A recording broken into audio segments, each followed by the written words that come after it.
Carlos Ghosn désigne son ancien constructeur de cœur, Renault. Carlos Ghosn, ancien chef emblématique de l'alliance Renault-Nissan, dépeint un groupe Renault en pleine régression. Il a pas honte de lui, de s'afficher.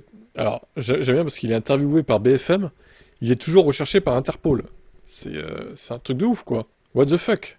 Donc BFM, au passage, ils interviewent un mec recherché par Interpol. Je trouve ça extraordinaire. Et l'autre, il s'affiche à la télé au calme, quoi.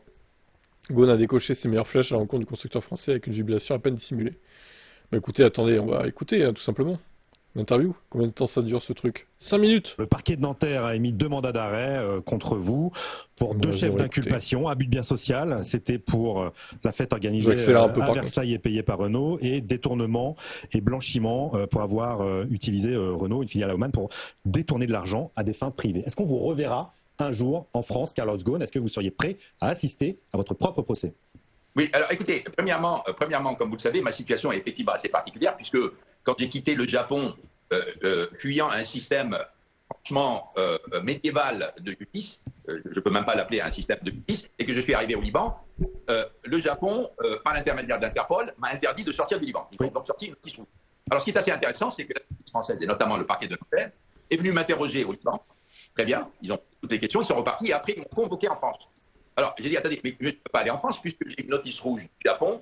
La qualité sonore est mauvaise, au passage. Envoyée par Interpol. Et parce que je n'ai pas pu me rendre en France, pour des raisons que je suis expliqué, ils m'ont mis un mandat d'arrêt.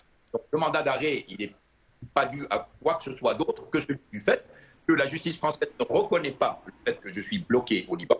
Je peux pas en France. Ça, c'est le premier élément. Deuxièmement, ce qu'il faut que vous sachiez, c'est que l'instruction de Nanterre se déroule sans moi.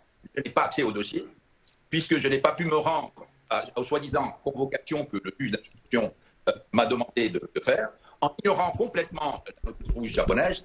Enfin, c'est vraiment kafkaïen comme situation. Donc aujourd'hui, je ne sais même pas quelles sont les accusations que j'ai dans le dossier. Ça fait 5 ans que ça dure. 5 ans que ça dure.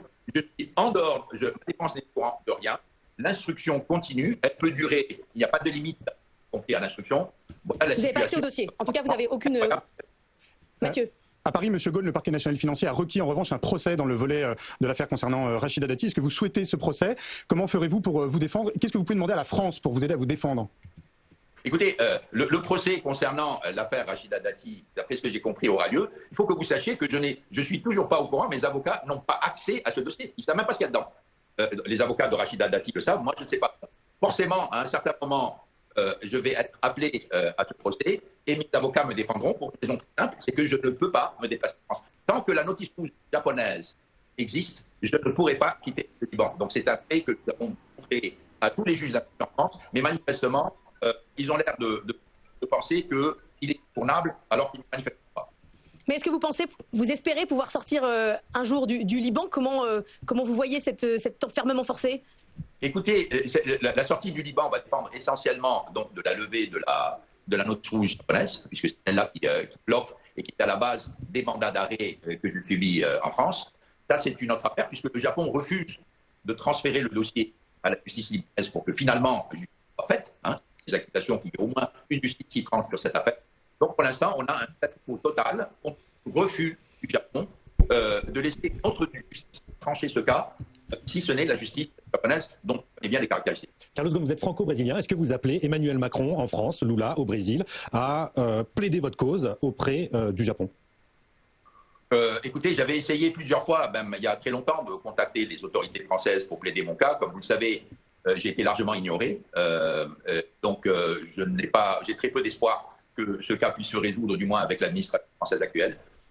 Bien sûr, j'en ai parlé au président brésilien, j'en ai parlé aux autorités japonaises. Vous savez aussi qu'on est plus subi une interdiction de voyage de la part du Japon, soi-disant parjure. Attends, ça capte mal au Liban, les gars. Faites quelque chose. Vis-à-vis de la justice japonaise, elle est bloquée et donc nous passons aussi par l'administration de façon à éviter que cette injustice ne perdure trop longtemps. Ça fait 5 ans qu'elle est bloquée. Bon, il n'y a pas toute l'interview, fait chier en fait. Il n'y a rien sur Renault. On va lire du coup. Renault est redevenu ce qu'il était avant 99, c'est-à-dire un petit constructeur européen, bien managé dans ce cadre-là, mais sans envergure mondiale. A-t-il asséné avec un sourire presque carnassier. Les résultats financiers de 2024 honorables, mais loin des attentes d'antan, des standards d'antan. Un chiffre d'affaires en berne, des profits anémiques, une capitalisation boursière réduite de moitié, autant de signes qui permettent à Ghosn de tirer sur l'ambulance tout en adressant un compliment presque condescendant à Lucas de Meo, actuel directeur général, pour sa gestion d'un petit Renault. Quant à la fin de l'alliance Renault-Nissan, Ghosn a balayé l'affaire d'un revers de main. Cette situation était prévisible dès 2020. Selon lui, Renault doit impérativement tisser des alliances sérieuses pour survivre sur un marché mondial dominé par la Chine, les États-Unis et, dans une moindre mesure, l'Europe. Sans présence sur les deux premiers, Ghosn voit l'avenir de la marque comme précaire. Fidèle à son style provocateur, il n'a pas manqué de pointer du doigt l'exemple de BYD. BYD en 2006-2007 ne vendait pas une voiture, il ne produisait pas une voiture, c'était un fabricant de batteries. Depuis, ils ont eu une croissance extraordinaire grâce notamment aux voitures électriques. Aujourd'hui, ils vendent 4 millions de voitures. Le message est clair, il est temps de sortir de l'ornière avec des partenariats à valeur ajoutée comme celui amorcé avec Geely. Pour clore le tout, Ghosn a évoqué son évasion spectaculaire au Japon, où, accusé de malversation financière, il s'est évadé dans des circonstances rocambolesques pour rejoindre le Liban. Selon lui, cette affaire n'était rien d'autre qu'un complot orchestré par des dirigeants de Nissan hostiles à des projets de fusion avec Fiat Chrysler. Visiblement, Ghosn n'a pas dit son dernier mot. Sa vengeance se savoure froide devant les déboires de Renault. Ok, bon. Il y va pas avec le dos de la cuillère, hein, le Carlos. Sa situation est bizarre, lui, quand même. Hein. Je sais pas comment ça va évoluer, mais bon. Est-ce que vous êtes d'accord avec lui sur Renault ?